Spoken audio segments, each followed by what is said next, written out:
Hello everyone, good morning. I hope you all are doing well. मेरा नाम दिवस द्विवेदी है और आज हम द हिंदू और वेरियस न्यूज़पेपर में एक आर्टिकल बहुत ज़्यादा चर्चा में है, उसको कंप्लीट 360 डिग्री एनालिसिस करेंगे।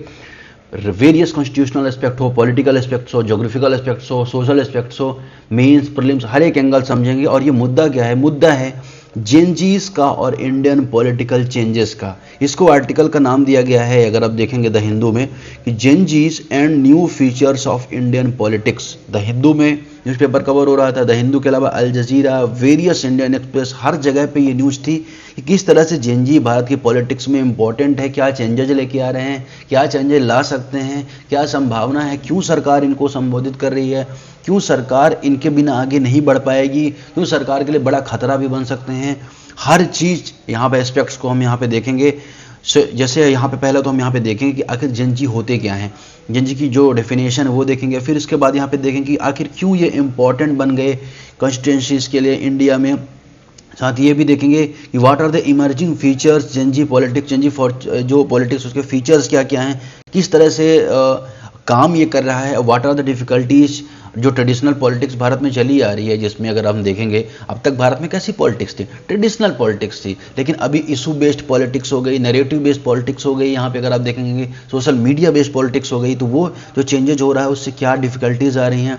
साथ ही ग्लोबल जेनजी मूवमेंट अलग अलग देशों में, केनिया है, बांग्लादेश है, भारत है, ऐसे कई सारे कंट्रीज में कैसे हुए हैं, चैलेंजेस क्या है, सजेशंस क्या है। और लास्ट में यहाँ पर मेंस का एक क्वेश्चन भी यहाँ पे हम यहाँ पे समझेंगे, जो स्टार्टिंग मैंने दिया है कि Gen Z is the transforming Indian politics participation from the party centric mobilisation. मतलब यहाँ पे अगर आप देखेंगे जेनजी जो है ट्रांसफॉर्म कर रही है इंडियन पॉलिटिक्स को पार्टिसिपेशन फ्रॉम पॉलिटिक्स, जो पार्टी सेंट्रिक मोबिलाइजेशन हुआ करता था। जैसे अगर आप देखेंगे कि बीजेपी है तो वो अपने लोगों को मोबिलाइज कर रही है, कांग्रेस वो अपने लोगों को मोबिलाइज कर रही है, लेकिन अभी पार्टिसिपेशन सेंट्रिक हो गया है। तो issue based digital and participation politics discuss करना है इसको यहाँ पर मैं 250 शब्दों में। चलिए शुरुआत करते हैं, बात करते हैं यहाँ पर आखिर जेनजी होते क्या। सबसे पहला तो डेफिनेशन हमारे सामने यही इंपॉर्टेंट खड़ा हो जाता है कि आखिर जेनजी होते क्या हैं, क्या इनका क्राइटेरिया होता है, कैसे इसको मेजर किया जाता है। तो देखिए भारत में जनरली क्या होता है कि भारत में जो यूथ पॉपुलेशन उसको कैसे मेजर किया जाता है। तो भारत में एक अधिनियम है जिसको कहा जाता है, अगर आपको बेटर एक्सपीरियंस लेना है, क्योंकि मैं यहाँ पे हैंड रिटन नोट्स भी लिखूंगा, 1.25 आप स्पष्ट कर सकते हैं इसको। नेशनल यूथ जो पॉलिसी है भारत की जो राष्ट्रीय युवा नीति जो 2014 में बनी थी, उसके अकॉर्डिंग अगर आप देखेंगे तो जो भारत का यूथ है तो उसकी एज क्राइटेरिया क्या माना जाता है। उसका एज क्राइटेरिया माना जाता है 15 वर्ष से लेके 29 वर्ष तक, 15 वर्ष से लेके 29 वर्ष तक के लोगों को भारत में युवा माना जाता है। तो ये तो भारत का क्या है क्राइटेरिया है युवा को मानने का। और इसके अकॉर्डिंग अगर आप देखोगे तो लगभग भारत में 60% के आसपास अगर हम देखें टोटल पॉपुलेशन युवा पॉपुलेशन कहलाती है। लेकिन फिर भी अगर हम देखें इस एज ग्रुप में लगभग 44-45% पॉपुलेशन आपको देखने को मिल जाएगी। लेकिन अगर आप देखेंगे बात करें यहाँ पे जेनजीज की, तो जेनजी के जो डेफिनेशन वो मानी जाती है 1997 के बाद जो भी लोग जन्म लिए उनको जेनजी कहा जाता है, ऐसा यहाँ पे माना जाता है। और 1997 से लेकर बेसिकली कब तक, 2012 तक। तो ये जेनजी की जो बर्थ पॉपुलेशन के अकॉर्डिंग जेनजी की एज या जेनजी का ग्रुप है ये डिसाइड किया जाता है। और Gen Z and youth are overlapping, मतलब भारत में जो जेनजीज हैं, तो भारत में अगर आप जेनजीज देखोगे और यूथ देखोगे ये ओवरलैप कर रहे हैं एक दूसरे को, ओवरलैपिंग, ठीक है ना। मतलब सिमिलर एज यहाँ पे देखने को जाए, लेकिन ये बात नहीं है कि सारे जेनजी अगर आप देखेंगे इसी के अंतर्गत आएंगे या सारे यूथ इसी के अंतर्गत आएंगे, उनमें थोड़ा सा डिफरेंस भी देखा जाता है। अब अगर हम देखेंगे यहाँ पर कि चलो ये तो बात हो गई जेनजीज की पॉपुलेशन की, तो बात हो गई जेनजीज की, लेकिन जो जेनजीज हैं, ठीक है ना, उनको लेके यहाँ पे जो पॉलिटिक्स है, अगर हम बात करेंगे जो इम्पोर्टेंट कैसे हो गए हैं पॉलिटिकल कॉन्स्टिट्यूएंसी में इंडिया में, तो ये कैसे इंपॉर्टेंट हो गए ये थोड़ा सा आपको यहाँ पे समझना जरूरी हो जाता है। सबसे पहला इंपॉर्टेंट पॉइंट हो जाता है इलेक्टोरल वेट। इलेक्टोरल वेट मतलब अगर आप देखेंगे कि जो इलेक्टोरल वेट है जेनजीज का वर्तमान में कितना है, 1.85 करोड़, 85 करोड़ के आसपास लोग अगर आप देखेंगे 18 और 19 वर्ष के हैं। ठीक है ना।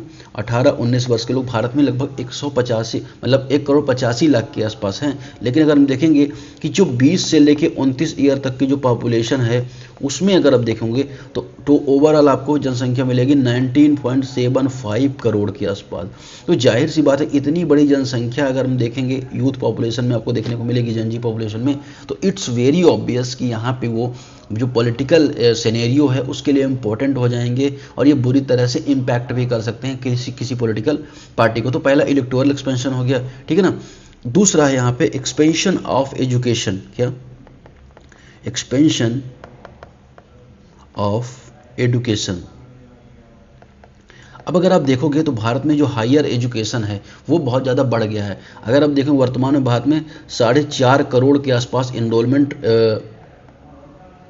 जो इनरोलमेंट है भारत में पहुंच चुका है। 2023-24 का अगर हम डाटा लें तो भारत में इतना इनरोलमेंट यहाँ पे पहुंच चुका है। और ये जो इनरोलमेंट है मतलब स्कूल कॉलेज में दाखिला कराने वालों की संख्या इतनी ज़्यादा बढ़ गई, इससे एजुकेशन बहुत ज़्यादा इंक्रीज हुआ है। तो एजुकेशन जब इससे इंक्रीज होता है, एजुकेशन इनसे इंक्रीज होता है तो क्या होगा, एजुकेशन अगर इंक्रीज होगा तो यहाँ पर अगर आप देखें तो जब कहीं का एजुकेशन इंक्रीज होता है ना तो वहाँ कई सारी चीज़ें इंटरकनेक्टेड होती हैं। कैसे इंटरकनेक्टेड होती हैं, जैसे एजुकेशन इंक्रीज हुआ तो इससे एस्पायरेशंस बढ़ेंगी, आकांक्षाएं बढ़ेंगी लोगों की। जब आकांक्षाएं बढ़ेगी लोगों की तो रोजगार की चाह बढ़ेगी। एम्प्लॉयमेंट अगर हम देखेंगे एम्प्लॉयमेंट एक्सपेक्टेशन बढ़ेगी, एम्प्लॉयमेंट एक्सपेक्टेशन बढ़ेगी। और जब जो एम्प्लॉयमेंट एक्सपेक्टेशन बढ़ेंगी तो यहाँ पे पॉलिटिकल डिमांड भी बढ़ती है, ठीक है ना। जब लोग पढ़ते हैं तो लोगों की इच्छाएं बढ़ती हैं, तो रोजगार की आशा बढ़ती है, और रोजगार की आशा बढ़ती है तो लोग जॉब की डिमांड करते हैं, ये बात होती है। और जो यूथ है ना केवल नौकरी नहीं चाहता, नॉट ओनली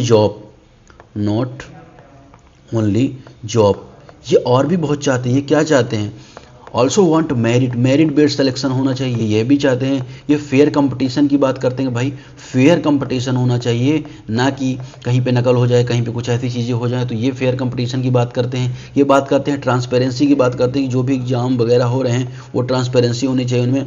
क्वालिटी एजुकेशन की बात करते हैं, ये क्वालिटी एजुकेशन की बात करते हैं। इक्वल अपॉर्चुनिटीज़ की बात करते हैं। तो ये बात करते हैं एग्जाम में पेपर लीक जैसी घटनाएं ना हो, एडमिनिस्ट्रेशन में कोई दिक्कत ना हो, इसकी बात करते हैं। तो ये सिर्फ जॉब की बात नहीं करती, इस तरह की चीज़ें बात करते हैं यहाँ पे। तो अगर आप देखोगे तो एक्सपेंशन ऑफ एजुकेशन ये बहुत इंपॉर्टेंट पॉइंट हो जाता है। इस वजह से जनजी मूवमेंट्स की संख्या भी बढ़ी है। इलेक्टोरल वेट है, ये भी इंपॉर्टेंट है। और कौन से पॉइंट इंपॉर्टेंट इसके लिए हो जाते हैं, तो तीसरा इंपॉर्टेंट हो जाता है एम्प्लॉयमेंट स्ट्रेस। तो यहाँ पे इसको हम यहाँ पे ऐड कर लेते हैं, एक पेज ऐड कर देते हैं। हाँ, एम्प्लॉयमेंट स्ट्रेस मतलब अगर आप देखेंगे ना भारत में जो रोजगार को लेकर तनाव बहुत ज़्यादा बढ़ा है, एम्प्लॉयमेंट स्ट्रेस। अब अगर हम बात करें PLFS periodic labour force survey के अकॉर्डिंग, जो पीरियोडिक लेबर फोर्स सर्वे क्या है, रोजगार संबंधी आंकड़ों को देता है। PLFS 2025 के अकॉर्डिंग अगर आप देखें तो जो अनएम्प्लॉयमेंट है वो बढ़ चुकी है। कितना बढ़ चुकी है अगर आप यहाँ पे देखोगे तो 15 से 29 वर्ष के जो लोग हैं, 15 से 29 वर्ष के लोग हैं उनमें 9.5% के आसपास ये बढ़ चुकी है। वहीं अगर आप देखेंगे अर्बन एरिया में लगभग 13.6% के आसपास अनएम्प्लॉयमेंट बढ़ चुकी है।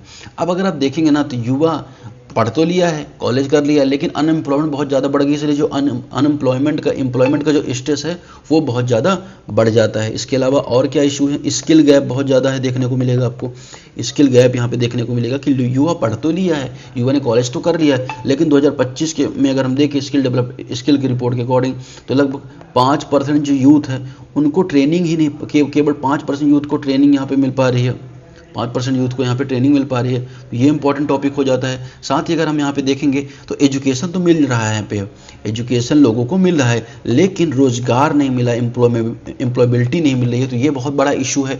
साथ ही अगर आप देखोगे तो जो जनजी पॉपुलेशन है उसमें डिजिटल कनेक्टिविटी बहुत अच्छी देखी जाती है। अब डिजिटल कनेक्टिविटी क्या होता है कि 2026 तक अगर आप देखोगे आंकड़ा देखोगे तो 1.066 बिलियन ब्रॉडबैंड सब्सक्रिप्शन थे भारत में। कब? 2026 में, मार्च में। इससे क्या होता है कि राजनीति में बड़ा बदलाव देखने को मिलता है। अगर हम देखेंगे कि अभी क्या हो रहा है, अभी अगर आप देखोगे जो सिटीजन्स हैं वो क्या कर रहे हैं, सोशल मीडिया चला रहे हैं, मिलियन यूजर हो चुके हैं। अब कोई भी व्यक्ति वीडियो बना सकता है, कोई भी व्यक्ति रील बना सकता है, कोई व्यक्ति पोस्ट बना सकता है, कोई व्यक्ति मीम बना सकता है ना, मीम बना सकता है, कोई व्यक्ति फैक्ट चेक कर सकता है, कोई सरकार ने, किसी नेता ने कोई फैक्ट दिया तो इससे कोई व्यक्ति फैक्ट चेक कर सकता है। तो ये डिजिटल कनेक्टिविटी बढ़ने से ये सारी चीज़ें देखने को मिली हैं, ठीक है ना। अब इसके बाद अगला इशू क्या है, रिप्रेजेंटेशन गैप।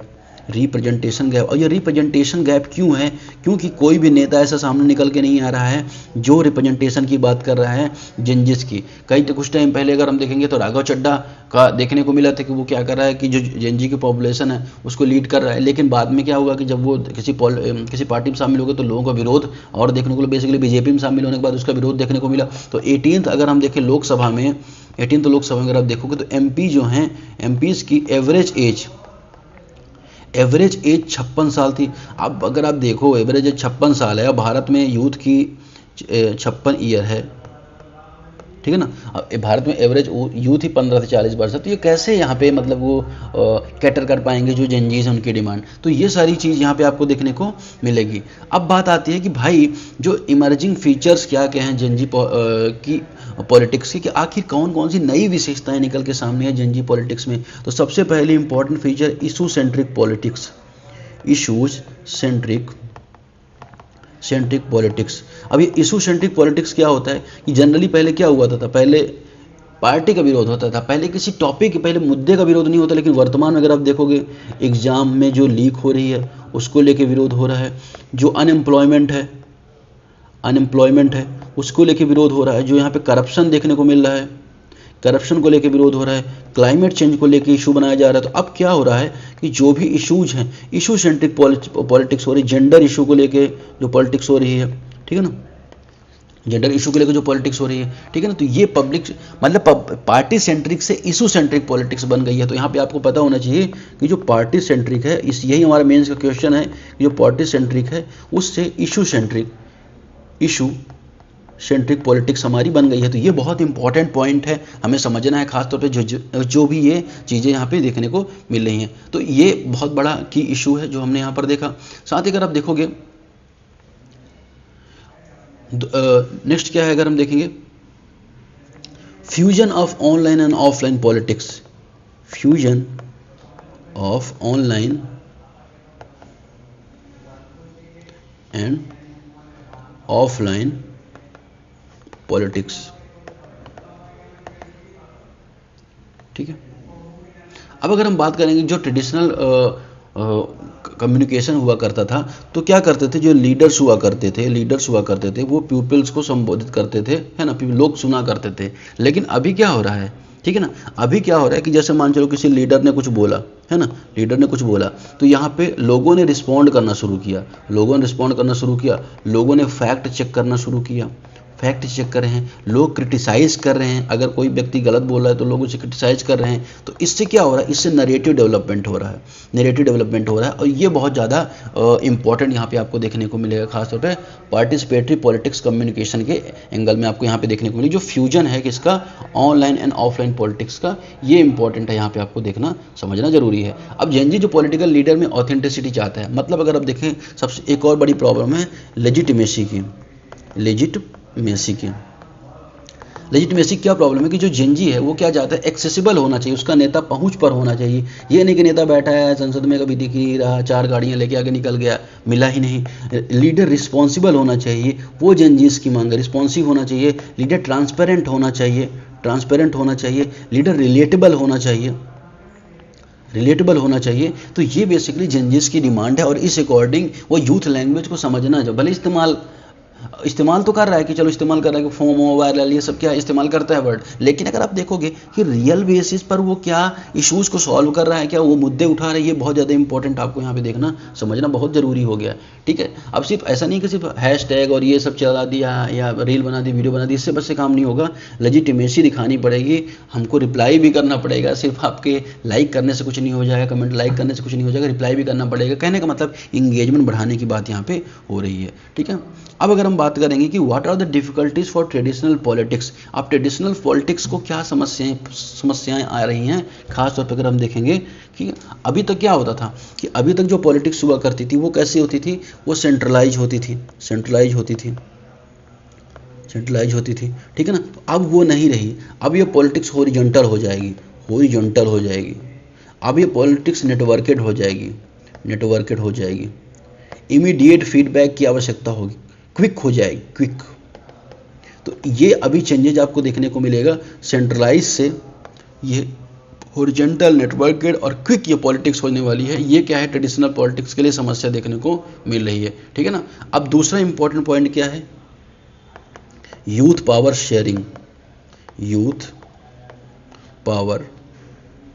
शेयरिंग, तो अगर आप देखोगे जो पॉलिटिकल पार्टीज के पास यूथ विंग हुआ करते थे, student organisation, social media teams, influencer हो सकते हैं, लेकिन असली सवाल यह है कि युवाओं को एक्चुअल डिसीजन मेकिंग पावर मिलती है जो वोट डालते हैं, ठीक है ना। तो वोट अंतिम में तो को अंदर जाके युवा ही डालने वाला है, अंदर जाके वोटर ही डालने वाला है। तो भले पॉलिटिकल पार्टीज के पास आउटरीच हो, लेकिन अगर आप देखें युवाओं के मुद्दों को संबोधित नहीं किया जाएगा तो ये गेम चेंज हो सकता है, ठीक है ना। तो ये बात आपको यहाँ पे थोड़ा सा ध्यान रखनी पड़ेगी, ठीक।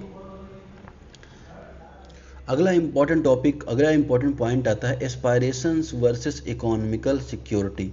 मतलब क्या, हमारी एस्पायरेशंस तो हैं, हमारी आकांक्षाएं तो हैं, लेकिन एम्प्लॉयमेंट सिक्योरिटी नहीं है, रोजगार नहीं है। डिग्री एस्पायरेंस लेके घूम रहे हैं, आकांक्षाएं लेके घूम रहे हैं, लेकिन बेरोजगारी में यहाँ पे इंसान फंस जा रहा है। ये भी एक इशू बहुत यहाँ पे आपको देखने को मिलेगा। तो ये एक मेजर इशू आपको यहाँ पे देखने को मिल सकता है, ठीक है ना। उसके अलावा अगर हम देखेंगे कि स्लो इंस्टीट्यूशनल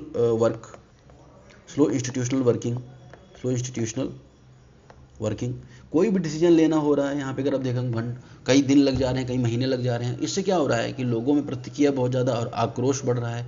रूल्स प्रोसेस के चक्कर में क्या है कि काम बीच में फंसा जा रहा है, तो ये एक इशू बन रहा है। तो इस तरह के अगर आप देखोगे वेरियस यहाँ पे जो डिफिकल्टी ट्रेडिशनल पॉलिटिक्स को यहाँ पे देखने को मिलेगी और बहुत सारे चेंज यहाँ पे करने पड़ेंगे। और इसके ग्लोबल जो चेंजिंग मूवमेंट है, बहुत सारे उदाहरण देखने को मिले हैं। अगर हम यहाँ पे देखें तो बांग्लादेश 2024 में अगर आप देखोगे 2024 में बांग्लादेश में जो मूवमेंट हुआ तो उसमें क्या हुआ, स्टार्टिंग में वो मूवमेंट कैसे शुरू हुआ, स्टार्टिंग मूवमेंट बेरोजगारी से शुरू हुआ, गवर्नमेंट जॉब कोटा से शुरू हुआ और धीरे धीरे ब्रॉडर पॉलिटिक्स की तरफ चला गया और बाद में वहाँ पे पॉलिटिकल ग्रीवेंसेस, पॉलिटिकल मूवमेंट हो गए, बहुत सारे चेंजेज हो गए, ये इशू वहाँ पे देखने को मिला। फिर अगर आप देखो 2024 में केनिया में भी ये इशू देखने को मिला। केनिया में हालांकि टैक्स को देखने को मिला, यूथ ने ऑनलाइन मोबिलाइजेशन किया, प्रेसिडेंट वहाँ पे जो रूटो थे उन्होंने फाइनेंशियल बिल वापस ले लिया। फिर इसके अलावा अगर हम देखेंगे 2025 में नेपाल में भी अगर आप देखोगे सोशल मीडिया रिस्ट्रिक्शन हो गए, करप्शन के बहुत ज़्यादा मामले थे, लार्ज स्केल पर जनजीव प्रोटेस्ट हुए, प्राइम मिनिस्टर को रिजिग्नेशन देना पड़ा। फिर उसके अलावा 2026 में ही अगर आप यहाँ पे देखेंगे इंडोनेशिया में यही मूवमेंट देखने को मिला। इंडोनेशिया में ये मूवमेंट देखने को मिला फ्यूल प्राइसेस को लेके, जो पब्लिक एक्सपेंडिचर उसको लेके, गवर्नेंस प्रॉब्लम को लेके। और वही 2026 में अगर हम देखेंगे इंडिया में देखने को मिला। तो इंडिया में भी अगर आप देखो एग्जामिनेशन इंटीग्रिटी को लेके मामला था, रिक्रूटमेंट को लेके मामला था, अकाउंटेबिलिटी नहीं थी। यहाँ पे अगर आप देखेंगे तो खासतौर पे मुद्दा क्या था मोबिलाइजेशन के बाद कि जो मिनिस्टर अकाउंटेबल हो और रिजिग्नेशन दे, एग्जामिनेशन रिफॉर्म्स होने चाहिए, इंस्टीट्यूशनल की रिस्पॉन्सिबिलिटी होनी चाहिए। बेसिकली क्या है कि रिस्पॉन्सिबिलिटी आपको लेनी पड़ेगी। अगर आप किसी पॉलिटिकल पार्टी में अगर आपके पास पावर है तो आपको रिस्पॉन्सिबिलिटी लेनी पड़ेगी। ये बेसिकली आर्टिकल यहाँ पे कहना चाह रहा है, ठीक है। अब अगर हम बात करें कि आखिर ये सारी चीज़ें तो हैं, लेकिन चैलेंजेस क्या है यहाँ पे, क्या कोई चैलेंजेस भी है इससे रिलेटेड, वो भी थोड़ा सा आपको यहाँ पे समझना होगा, ठीक है। चैलेंजेस देखेंगे, फिर उसके अलावा हम थोड़ा सा वे फॉरवर्ड देखेंगे। चलिए चैलेंज देख लेते हैं। मोबिलाइजेशन विदाउट इंस्टीट्यूशनलाइजेशन, की मोबिलाइजेशन तो लोगों का हो रहा है, लेकिन अगर आप देखोगे कोई ऐसी पार्टी जो पार्टी बन के आई वो कोई ऐसी पॉलिटिकल पार्टी बन के नहीं आ रही है, या अगर हम बात करें तो कोई उनका बहुत ज़्यादा सिस्टमेटिक तरीके से आगे नहीं बढ़ रहा है। कई सारी मिसहैपन्स देखने को मिले, गाली गलौज, अब्यूजिव लैंग्वेज, ये सारी चीज़ें देखने को मिली। इससे क्या हो रहा है कि कहीं ना कहीं निगेटिव इन्वायरमेंट भी फैल रहा है और इससे जो मूवमेंट है वो कमज़ोर भी पड़ जा रहा है। ये इंपॉर्टेंट है यहाँ पे। साथ ही अगर हम देखेंगे दूसरा इंपॉर्टेंट है दूसरे इंपॉर्टेंट यहाँ पे आप देखेंगे डिसइंफॉर्मेशन एंड डीप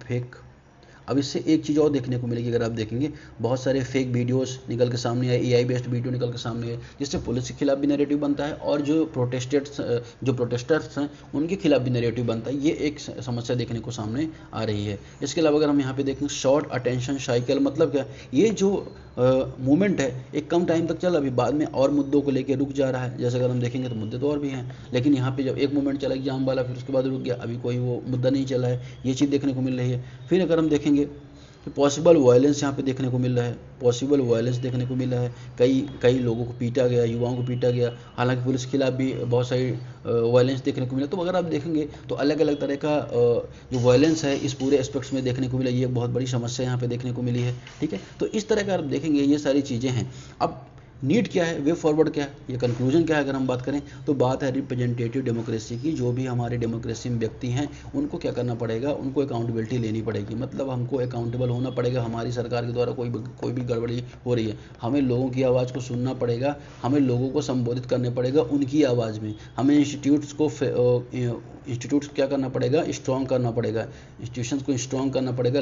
जो हमारी लेजिस्लेटिव जो पॉलिटिक्स है उसको हमें बेहतर करना पड़ेगा। तो ये इंपॉर्टेंट है। अगर हम बात करें कंस्ट्रक्टिव पार्टिसिपेशन को बढ़ाना पड़ेगा, लोगों डिस्कशन डिबेट को यहाँ पे बढ़ाना पड़ेगा। और यहाँ पे जो अभी हमने देखा, कल हमने लास्ट बिल देखा कि जो पार्लियामेंट है मानसून सेशन, उसकी प्रोडक्टिविटी कितनी कम हो गई है। तो क्या हो रहा है कि जो बिल्स हैं वो भी क्या है कि जा नहीं रहे हैं लोगों तक, जो कमेटीज़ हैं, है ना, पार्लियामेंट्री कमेटीज़ तक प्रॉपर नहीं जा रहे हैं, प्रॉपर डिस्कशन नहीं हो रहा है, जल्दी बिल पास हो जा रहे हैं, या तो मतलब नहीं पास हो रहे हैं, डिले हुआ जा रहा है, पक्ष विपक्ष में बहुत ज़्यादा तनाव देखने को मिला। तो ये सारे इशूज़ को हमें संबोधित करना पड़ेगा, यूथ के एस्पायरेशन को पूरा करना पड़ेगा। अब हम आ जाते हैं थोड़ा सा मुद्दे पर कि आखिर कॉन्स्टिट्यूशनल फ्रेमवर्क क्या कहते हैं, इनको लेके क्या क्या राइट्स हैं, ये फंडामेंटल राइट्स के एस्पेक्ट से ये टॉपिक आपके लिए इंपॉर्टेंट हो जाता है। अब अगर हम बात कर लें थोड़ा सा फंडामेंटल राइट के बारे में, फंडामेंटल राइट बहुत इंपॉर्टेंट है। इसको लेके क्यों इंपॉर्टेंट है, क्योंकि अगर आप देखोगे आपको पता है कि जेनजी बात करते हैं नॉन डिस्क्रिमिनेशन की, जेनजी बात करते हैं मेरिट गवर्नेंस की, और जो आर्टिकल 14 का पार्ट है, आर्टिकल 14 क्या कहता है, इक्वेलिटी बिफोर लॉ के समक्ष सभी लोग समान हैं, ऐसा कहता है आर्टिकल 14। और यही जेनजी डिमांड करते हैं कि भाई हमें डिस्क्रिमिनेशन नहीं चाहिए, मेरिट बेस्ड गवर्नेंस चाहिए। फिर आर्टिकल 15 बात करता है कि इसकी प्रोहिबिशन ऑफ डिस्क्रिमिनेशन की, जाति धर्म लिंग जन्म स्थान के आधार पर भेदभाव नहीं हो। लेकिन अगर आपको पता है कि जेंडर इक्वलिटी भारत में बिल्कुल नहीं है, खासतौर पर अगर आप देखोगे जो ट्रांसजेंडर्स हैं, LGBTQ कम्युनिटी, उनको लेके जाति आधारित बहुत ज़्यादा वैमनस्यता है भारत में, लोगों में बंटवारा है इस चीज़ को लेकर, धर्म को लेके। तो ये सारे इश्यूज़ हैं जो वाकई में अभी भी भले आर्टिकल मेंशन है लेकिन अभी तक सामने निकल के नहीं आया, वो भी जेनजी का इशू यहाँ पे देखने को मिला। फिर आर्टिकल 16 में रोजगार की बात होती है और सबसे सारा मुद्दा रोजगार का ही है, सरकारी रोजगार में समान अवसर की बात होती है, लेकिन ऐसा नहीं मिल पा रहा है। बहुत सारे इशू हैं, रिजर्वेशन को लेकर इशू को लेकर डिमांड होती है, तो कहीं किसी और मुद्दे को लेकर डिमांड होती है। फिर 19 आर्टिकल 1A, अब 19 आर्टिकल 1A बात करता है speech and freedom of expression की, मतलब आप क्या करते हैं, क्रिटिसाइज कर सकते हैं, क्रिटिसाइज कर सकते हैं पॉलिटिक्स को, डिबेट कर सकते हैं, है ना, डिबेट कर सकते हैं, एक्सप्रेस कर सकते हैं अपनी फीलिंग को। तो ये सारी बात होती है, लेकिन ये एब्सोल्यूट राइट नहीं है, ये भी यहाँ पे ध्यान है। लेकिन क्या है कि आर्टिकल 19 के बारे में सबको पता है, लेकिन 19(2) के बारे में नहीं पता कि किस चीज़ को लेकर हमें नहीं बोलना है, क्या चीज़ों के खिलाफ नहीं बात करनी है, वो सारी चीज़ें लोगों को नहीं पता। फिर आर्टिकल 19(2) में बात होती है राइट टू असेंबल पीसफुली। ये यहाँ पे बेसिक राइट आपको जानना बहुत ज़रूरी है कि कोई भी व्यक्ति या लोगों का समूह शांतिपूर्वक बिना हथियारों कहीं भी इकट्ठा हो सकता है और पीसफुली प्रोटेस्ट कर सकता है। ये आर्टिकल जेनजी प्रोटेस्ट के लिए बहुत इंपॉर्टेंट है और ये इसमें क्वेश्चन यहाँ पे बन सकते हैं। तो अगर आप 19(1)B माना जाएगा बेसिकली। फिर अगर हम देखेंगे 19(1)C, ये क्या बात करता है, फ्रीडम ऑफ एसोसिएशन की बात करता है, फ्रीडम ऑफ एसोसिएशन की बात करता है, एसोसिएशन की बात करता है, ठीक है ना, पॉलिटिकल पार्टीज में, स्टूडेंट ऑर्गेनाइजेशन में को लेके जो वो बनना है वो। फिर आर्टिकल 19(2) किसके बारे में बात करता है, 19(2) बात करता है, आर्टिकल 19 बेसिकली एब्सोल्यूट नहीं है, उसमें कुछ रिस्ट्रिक्शन उसके बारे में बात यहाँ पे होती है आर्टिकल 19(2) में। तो ये सारी चीज़ें हम यहाँ पे थोड़ा समझना। आर्टिकल 21 के बारे में आपको पता होना चाहिए, right to life personal liberty की बात करता है, राइट 21(1) राइट टू एजुकेशन की बात करता है, ठीक है ना। और आर्टिकल 326 अगर आप देखोगे वोटिंग की बात करता है, एडल्ट सफरेज की बात करता है आर्टिकल 326। तो ये सारी चीज़ें इंपॉर्टेंट है, लेकिन साथ ही आपको फंडामेंटल ड्यूटीज़ के बारे में भी जानना जरूरी है कि 51 में फंडामेंटल ड्यूटी कॉन्स्टिट्यूशन का सम्मान करें, सॉवरेनिटी का सम्मान करें, हार्मोनी का सम्मान करें, पब्लिक प्रॉपर्टी की रक्षा करें, पब्लिक प्रॉपर्टी को ख़त्म ना करें। आर्टिकल 38 सोशल ऑर्डर की बात करता है। तो ये सारे बहुत सारे कॉन्स्टिट्यूशनल एस्पेक्ट्स हैं जो हमें यहाँ पे समझना है, जो हमने यहाँ पर देखा। मेंस के एंगल से हमने सारे आर्टिकल को देखा, प्रीलिम्स के एंगल सारे आर्टिकल को देखा। तो अभी की फिलहाल डिस्कशन इतना ही। अगर आपको कोई टॉपिक पर डिस्कशन चाहिए आप कमेंट कर सकते हैं, मैं उस पर वीडियो बना दूंगा। Thank you very much.